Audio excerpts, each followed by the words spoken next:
Bonjour. Non, c'est vraiment très impressionnant. Très impressionnant. Et pourquoi est-ce que ce moteur me fait penser à celui d'une RS 660? Écoutez bien.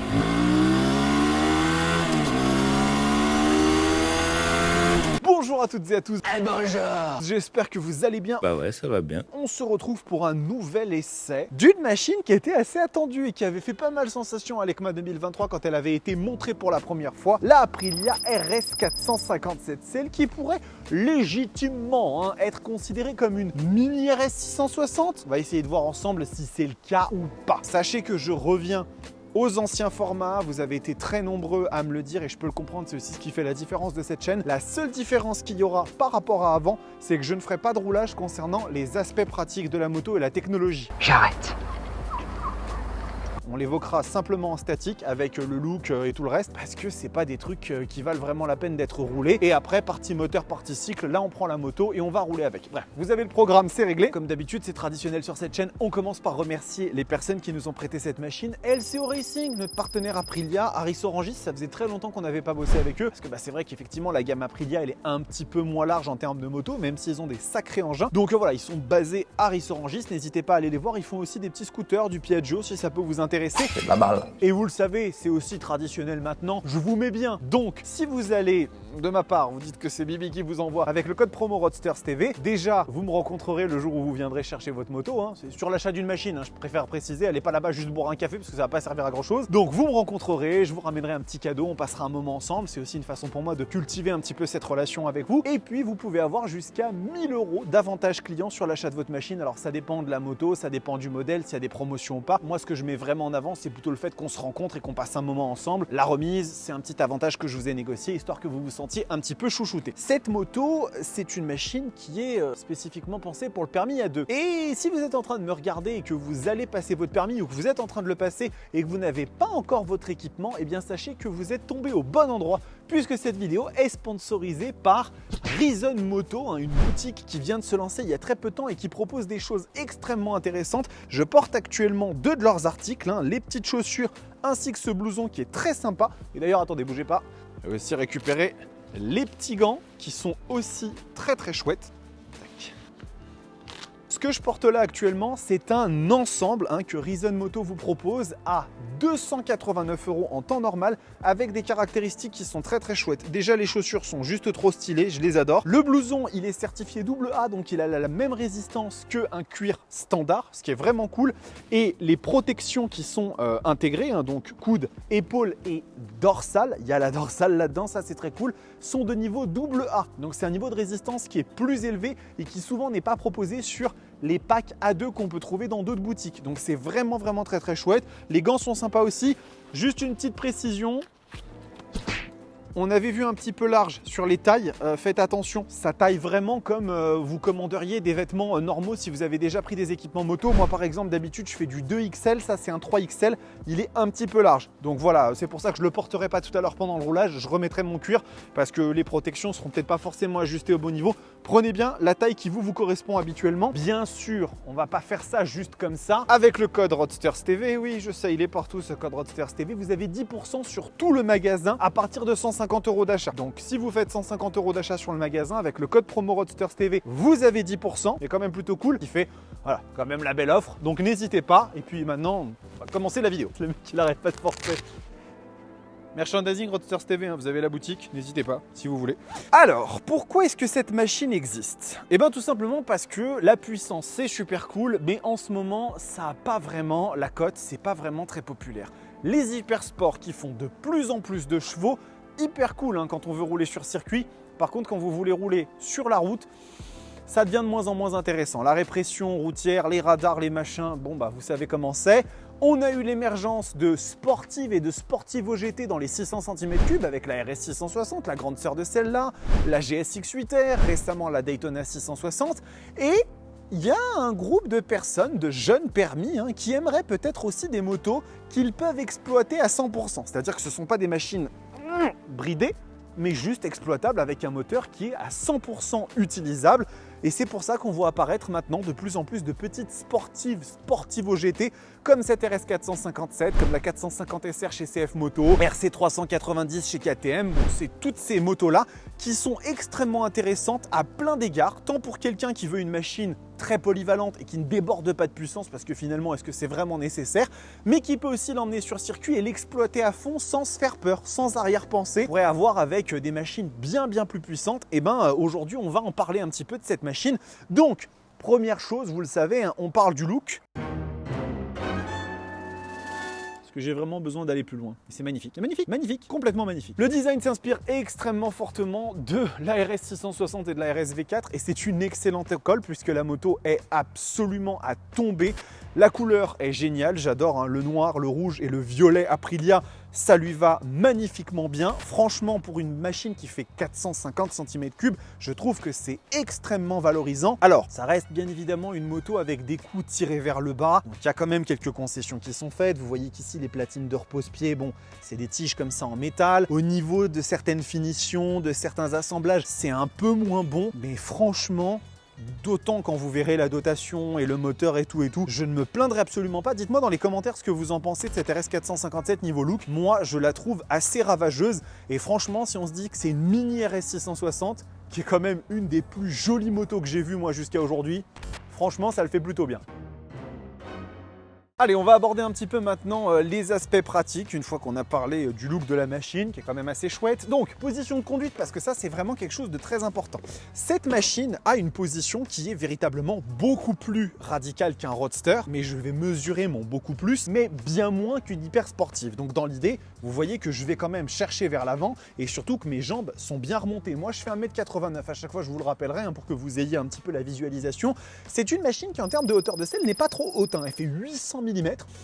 Ça va, hein, vous pouvez être à peu près à partir d'1m72, 73 monter dessus assez facilement et en plus il y a des accessoires, je crois, vous pouvez mettre de la selle basse et compagnie. Donc moi j'ai les pieds bien à plat dessus, mais par contre directement il y a un engagement parce que l'idée c'est d'avoir une moto quand même qui est bien plus, on va dire, agressive, incisive qu'un roadster, tout en conservant quand même une utilisabilité, un confort qui soit quand même plus élevé qu'une hypersport qui elle va vraiment vous péter en deux. Et ça va péter au bout de 10 km. Donc on est à mi-chemin. Au niveau de la selle, c'est pas la selle la plus confortable qui soit, ça je vous le dis clairement, vous n'allez pas vous faire 300 bornes sans avoir un peu mal aux fesses, hein, ça c'est clair et net. Et au niveau du poste de pilotage, on retrouve le commodo qu'on a sur la RS 660 typiquement, hein, moins le régulateur de vitesse, on en parlera dans la technologie. L'écran c'est pareil, c'est le même, il est très lisible, extrêmement bien. Et les rétroviseurs se règlent bien, ils ne vibrent pas, ils sont assez grands et puis plutôt jolis pour une hypersport, hein, d'origine, ça marche bien. Donc ça, au niveau de la position de conduite, vous êtes vraiment sur un mix, un compromis on va dire entre l'agressivité d'une hypersport et un petit peu le côté sympa d'un roadster où vous n'avez pas un truc trop agressif, donc c'est plutôt pas mal. C'est pas mal, non? Ensuite, en termes d'aspect pratique, on a un réservoir de 13 litres, ce qui est vraiment pas énorme pour le coup. Après par contre en consommation, c'est vrai que vu que c'est 450 cm3, la machine va pas non plus vous dessouder de l'essence à grands coups de pompe. Je n'ai pas d'indication de la consommation, je viens de m'en souvenir, ou alors il faut que j'aille dans les réglages et je ne sais pas où c'est. À mon avis, sur une bécane comme ça, vous allez tourner à 4,5 litres au 100. Donc avec 13 litres, vous allez être un petit peu en dessous de 300 km d'autonomie, ce qui est quand même vachement raisonnable pour une Sport GT de cet acabit. Pas besoin de beaucoup plus, il me semble que la CBR 500R montait quand même sensiblement plus haut, mais parce que le réservoir était plus gros, vraiment ça va aller quoi. Niveau conduite passager, vous voyez qu'on n'a pas une selle énorme. Après c'est vrai qu'elle est assez sympa, elle est plutôt moelleuse. À mon avis, vous allez pouvoir emmener des gens sur des trajets de 15-20 km sans trop de problème, mais c'est pas non plus l'objectif de ce genre de machine, hein. Vous savez comment ça fonctionne. On va passer à la partie technologie. Donc en termes d'équipement, on est sur un bon compromis je trouve. Déjà en termes de tableau de bord, on a un écran TFT qui est très qualitatif. Alors ce qui est intéressant sur des marques plus peut-être petites comme Aprilia par rapport à des gros géants, c'est qu'en fait il faut faire des fois un peu des économies d'échelle, mais ces économies d'échelle peuvent aller dans le bon comme dans le mauvais sens. C'est-à-dire que là pour le coup ils ont repris l'écran de la RS 660 et donc on a sur une 450 cm3 une magnifique dalle TFT 5 pouces qui est juste trop belle avec un bel affichage, de beaux graphismes, c'est vraiment très chouette, moi j'aime beaucoup. Et puis après, on a du contrôle de traction, on a 3 modes de conduite, on a du quick shifter up and down en option, hein, et un ABS qui peut se désactiver à l'arrière, vous pouvez taper des glisses avec la moto. Franchement, que demander de plus, hein, je trouve que pour une machine de cet acabit, de cette taille, de cette cylindrée, et pour le public qu'elle vise quand même, parce qu'on peut l'acheter en permis A, mais ça reste quand même plutôt destiné à du jeune permis moto, c'est quand même complètement cool comme truc, donc moi je valide à 100%. Je vous démarre le moteur quand même avant qu'on aille décoller pour que vous entendiez à quoi ça ressemble. Je l'avais déjà démarré avant, hein, donc c'est sympa parce que en fait je trouve que ça sonne plus fort qu'une Ninja 650, alors qu'elle est quand même bien plus petite en termes de cylindrée, et quand vous tournez la poignée,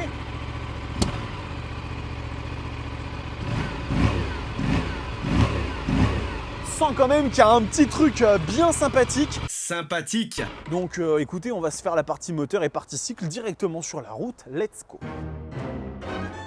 Allez, on est lancé sur une partie un petit peu plus dynamique, hein, de l'essai de cette RS 457. On va voir si c'est vraiment une mini RS 660 ou pas. Et on va commencer par parler du moteur, les amis, qui est un bicylindre en ligne de 457 cm3. Je ne sais pas si vous avez remarqué, il y a un petit indice dans le nom de la moto. Et c'est une architecture à laquelle, ma foi, Aprilia est plutôt bien habituée, puisque c'est la même que celle de la RS 660, sortie déjà il y a quelques années. Et à mon avis, ce moteur est une version dégonflée de la RS 660. Vous allez comprendre pourquoi juste après. Au niveau des caractéristiques, en dehors des 457cc, on est à 47 chevaux. C'est un moteur qui est vraiment adapté pour le permis A2. Hein. C'est une machine qui est plutôt pensée pour les jeunes permis, même si les autres pourront sans aucun doute y trouver du fun, ça ne m'étonnerait pas. Et on a 44 Nm de couple, ce qui est à mon sens, je crois, des valeurs plus élevées que celles de la CF Moto 450 SR. Et ce qui est plutôt chouette du coup. Et pourquoi est-ce que ce moteur me fait penser à celui d'une RS 660? Écoutez bien. C'est la même boîte à air.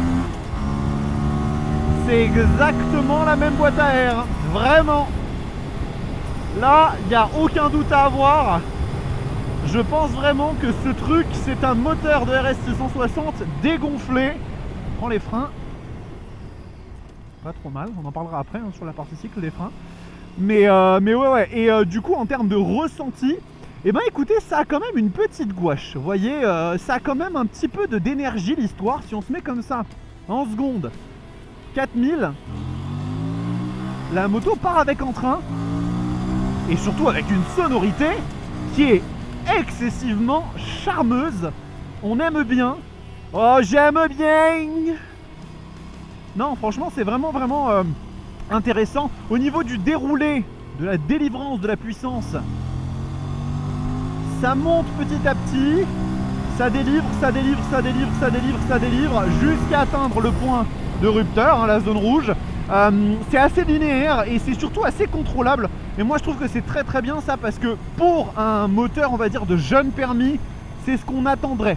C'est ce qu'on attendrait, voilà, d'un moteur qui se veut utilisable pour un permis A2. Il faut quand même que ça reste assez linéaire, assez souple, assez utilisable. D'ailleurs en ville, le moteur est plutôt rond, plutôt agréable à utiliser. Il ne cogne pas, il ne vibre pas. Regardez là, je vais claquer les rapports. Juste un petit peu triste de ne pas avoir le shifter. Nos amis de chez LCO Racing ne l'avaient pas installé. Ça cogne un petit peu comme un bicylindre le ferait, mais c'est agréable à utiliser. On va juste tricoter un petit peu, utiliser la troisième des fois en ville, parce que on est sur un moteur de 450 cm3, donc forcément si on reste à 50 en seconde, ça va gueuler un peu, mais en dehors de ça, c'est très agréable. Il n'y a vraiment aucun souci. Et dès qu'on repart, on va juste éviter la bosse, parce qu'il y a une petite bosse. Ça repart très bien. Un petit peu de terre, fais gaffe quand même. Ah ouais, et on ouvre, et alors cette sonorité,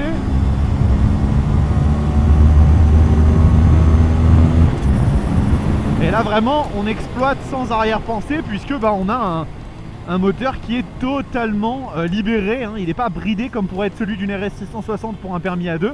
Donc ça c'est aussi très chouette. Donc ce moteur, il est vraiment, ma foi, plutôt cool. Il est vraiment plutôt cool. On va se refaire ici un petit passage, seconde. Et dès qu'on ouvre la boîte à air, l'immonde.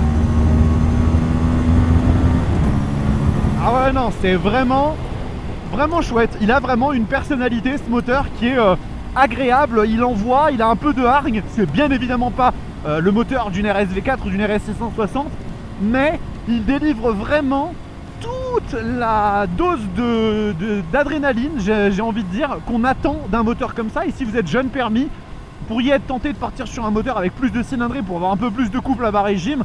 Mais franchement, je trouve qu'il fait un excellent taf, ce moteur. Et maintenant, écoutez, direction la partie cycle. Allez-y. Allez les amis, on va se parler un petit peu châssis, suspension, freinage là sur cette petite RS 457 qui est bien, elle est bien cette moto, moi j'aime bien ce qui se passe. Donc en termes de châssis sur la machine, on est sur un cadre périmétrique en aluminium, ce qui est plutôt extrêmement noble et premium, donc ça c'est très très bien. Le bras oscillant c'est de l'acier, bon il faut faire des concessions, c'est normal, hein, la moto ne vaut pas non plus le prix d'une RS 660. Elle fait 175 kg en ordre de marche, ce qui est vraiment très très bien. Faudrait que je compare avec la CF Moto 450 SR, on en reparlera dans la partie concurrence, j'aurai toutes les stats, mais à mon avis elle se positionne quand même plutôt pas mal, d'autant qu'au niveau du moteur ça envoie bien l'histoire. Donc on est sur quelque chose d'assez intéressant. On est sur une fourche inversée qui elle n'est réglable qu'en précharge, mais encore une fois hein, ce genre de machine c'est fait pour être dans des budgets qui sont abordables, donc on n'est pas non plus sur une moto qui est dotée des équipements les plus haut de gamme qui soient. Et on va juste regarder ici, on a des petites courbes ici du côté de Nozay. On va vite fait voir. C'est en fait je suis très rapidement surpris, je me fais surprendre par l'agilité de la moto parce qu'en fait elle est tellement légère que non c'est vraiment très impressionnant, très impressionnant. On fait corps avec la machine très facilement et là ah ouais non c'est les pneus c'est du pneu de chez TVS en fait, c'est des pneus indiens. C'est du Pro Torque Extreme HR je crois. Donc faut faire. Enfin je dirais faut se méfier un peu parce que c'est pas les gros constructeurs et que du coup je sais pas ce que ça donne. Mais en vrai je me sens pas inquiet. La moto elle penche naturellement. Le pneu est assez agile, c'est du 150 hein, donc c'est très petit. C'est vraiment, même je crois la 450 SR ça doit être du 160 si je dis pas de bêtises, donc on est quand même encore un cran en dessous. En termes de freinage, on est sur des étriers, Bybré, 4 pistons radial. Mais ça suffit, franchement ça suffit pour la machine. En termes de dosabilité, c'est progressif, franchement ça va très bien. Et là, on est au feu. Au niveau absorption des aspérités, parce que ça reste quand même une moto faite pour être utilisée aussi dans des conditions urbaines on va dire, ça marche plutôt bien, là les pavés. Oh non, ça filtre quand même pas si mal. La fourche est bien équilibrée, même pour moi qui suis assez lourd, hein, je fais plus de 100 kg. Franchement, ça se passe assez bien. Là, regardez ici, le gros dodan. Ouais, c'est ferme mais pas tape-cul. C'est vraiment ferme mais pas tape-cul, donc c'est plutôt bien. Je regarde juste encore une fois vite fait le freinage, j'ai personne derrière moi. Ah non, il est bien. En plus, l'ABS ne se déclenche que vraiment très tard parce que là, j'ai assez fortement appuyé et j'ai pas du tout eu de déclenchement intempestif. Ouais, là il s'est un tout petit peu déclenché. Franchement c'est vraiment très léger. Ça marche plutôt bien. On va juste finir là-bas, on a deux jolies courbes pour voir un petit peu ce qu'elle donne sur des allants avec un tout petit peu plus de vitesse et sur des courbes un peu plus ouvertes. Mais écoutez, c'est du bon matos. C'est du bon matos pour ce que ça fait, pour le positionnement qu'on veut, c'est très bien. Je pourrais pas emmener la machine aujourd'hui sur circuit. Il faudrait peut-être que je réussisse à négocier des petits partenariats avec des circuits. Je sais que Montlhéry ils font pas moto, donc ça c'est dommage parce que je suis pas très loin. Mais peut-être qu'avec Carole il y aurait moyen de faire des choses. Il faudrait que j'organise à l'avance les essais pour pouvoir emmener les motos là-bas, parce que si j'ai les machines qu'un week-end ça peut être un peu complexe. Mais c'est des trucs qui peuvent s'envisager et ça me permettrait de vous donner sur des motos comme ça qui ont aussi une vocation un petit peu à pouvoir être emmené sur piste et à faire ses premières armes sur circuit, à vous donner un peu un ressenti à mon niveau, hein, qui suis quand même très débutant sur la piste, mais qui permettrait d'en voir un peu plus quoi. Allez, on va juste vite fait finir ici avec les deux belles courbes là qu'on a. La première ici.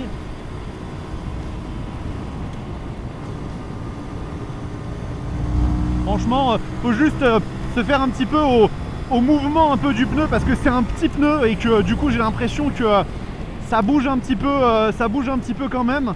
Mais au-delà de ça, je suis pas du tout inquiété, hein. La machine me met en confiance, hein, vraiment. Donc un bon bilan quand même sur cette partie cycle de cette RS 457 qui est définitivement pas cheap. Elle est moins bonne que celle d'une 660, ce qui est tout à fait normal. Le positionnement tarifaire n'est pas le même et les prétentions dynamiques de la moto ne sont pas les mêmes non plus. Mais par contre, ça fonctionne quand même foutrement bien le truc. Je dirais qu'on est sur une bonne conclusion et on va se retrouver maintenant pour parler du prix et de la concurrence de cette moto. A tout de suite. Elle est quand même vachement sympa, cette petite RS 457. Franchement, franchement quand même, permis à deux, t'arrives, t'as ça, franchement t'es terminé. C'est super cool, c'est une machine qui est légère, qui est fun, qui est efficace, vous l'avez vu dans la partie dynamique. Donc ça vaut combien? Combien ça coûte? Eh ben une RS 457, ça vaut 7199 €. Donc on est quand même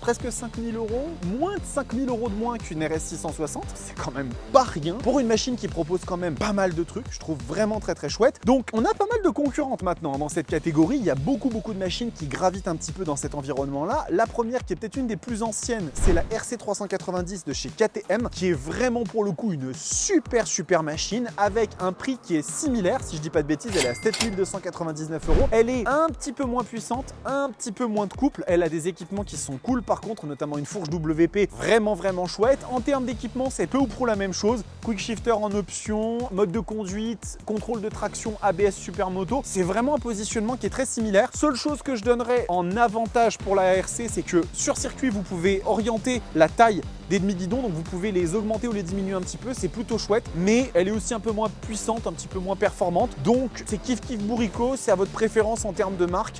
En termes de gueule, moi j'aurais tendance à donner quand même l'avantage à celle-là. Maintenant vous choisissez. Je ne l'ai pas encore testé la RC 390, j'attends avec impatience de le faire parce que ça peut être vraiment cool. La deuxième, petite trublion qui fout un peu le bazar là partout, bah, c'est la CF Moto 450 SR.